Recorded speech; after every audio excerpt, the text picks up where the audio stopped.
Mas é muito engraçado, porque se trazer aqui as crianças de hoje em dia, elas vão, num piscar de olhos, entender perfeitamente o que está sendo dito, né? Acredito que pela nossa educação e como a gente foi criado dentro de uma caixinha, a nossa mente um pouco se cauterizou e, além disso, a gente deu um poder a mais para ela.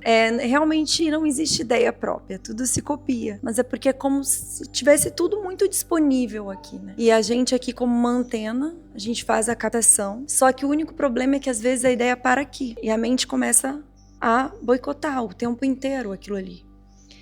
E, na verdade, deveria ser só um tubo, assim, passar e sentir. E a gente não deveria racionalizar muito as coisas, mas sim sentir essas coisas, né? O que a gente deve fazer, o que a gente deve decidir, como a gente deve andar daqui para frente, né? Então, eu percebi isso.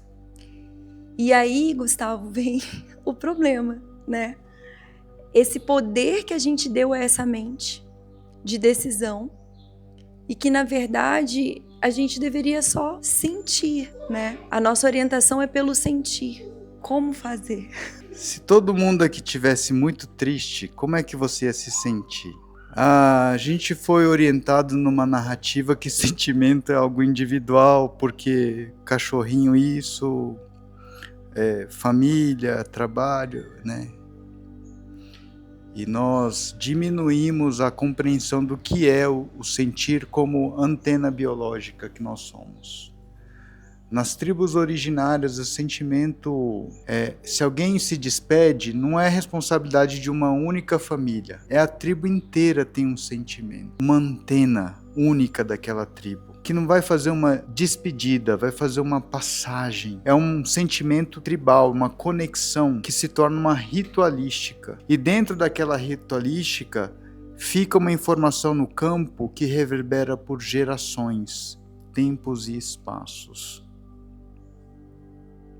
Por que é importante recuperar essa dimensão do que é sentir a vida? Porque quando os livros criam uma narrativa de sentimento, a gente fica vasculhando dentro da gente. Porque livro falou que a gente precisa aprender a sentir. Aí a gente fica escaneando aqui dentro. Quando a gente está com nossa família, com as pessoas que a gente gosta, a gente precisa hackear o sentimento dos ambientes que a gente está frequentando, dos ecossistemas. Por quê? A partir desse sentimento começam a vir como se fossem informações do campo.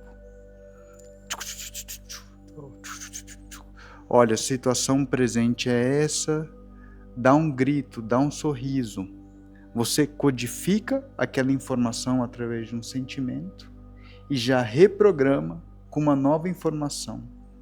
Então é como se, vou dar exemplo, se estivesse num velório, aí de repente você codifica a informação do que está acontecendo no velório e começa a falar, eu queria um momento nesse velório para agradecer fulano que está se despedindo da gente, porque tudo que ele me trouxe foi amor, foi uma sabedoria, uma ancoragem. Aí campo começa a mudar, porque sentimento é uma tecnologia de grupo e nós somos capazes de transmutar essas situações conectando essa antena com os saberes que estão aqui, com palavras que a gente consegue organizar e transmutar aquele campo de informação. Um campo de crianças, você vai ter algumas palavras para a mesma situação. Se fosse só crianças num velório, você vai ter outra maneira mental de conduzir. Se for só idosos, você vai ter uma outra maneira de conduzir, né? Então, se for, por exemplo, dentro de hospital que tem muitas pessoas com câncer e alguém com câncer faleceu, você vai ter uma outra sintonia do seu coração com a sua mente para traduzir para aquelas pessoas naquela situação. Então, quando a gente entende que sentimento é uma informação dentro do campo coletivo, você alinha com a sua mente e já entra em ação automaticamente. Porque o campo vai trazer essa informação.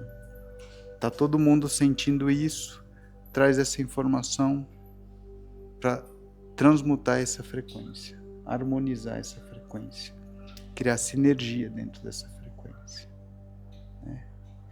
Aí a gente sai do eu. Porque se você fica no eu, hackeando a sua própria emoção naquela situação, você pode só elevar a sua dor, por exemplo. Você pode só elevar o seu bem-estar individual. É essa briga. Ah, deixa eu aumentar a minha paz. Tá, pode aumentar. Aumenta o volume da sua paz. Aí vai estar todo mundo triste, chorando, e você vai estar lá assim, ó. Tipo, não foi muito funcional, né?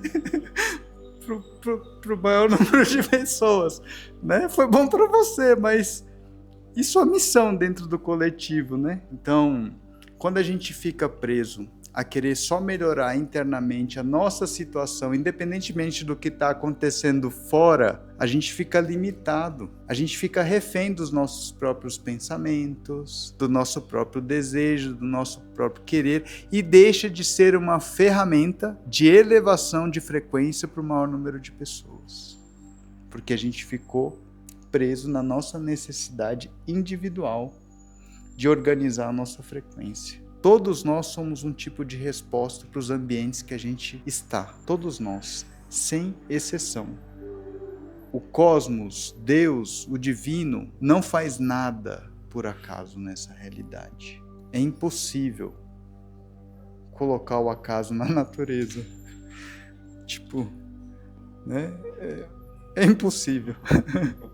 Né? Então todos nós temos um propósito aonde estamos.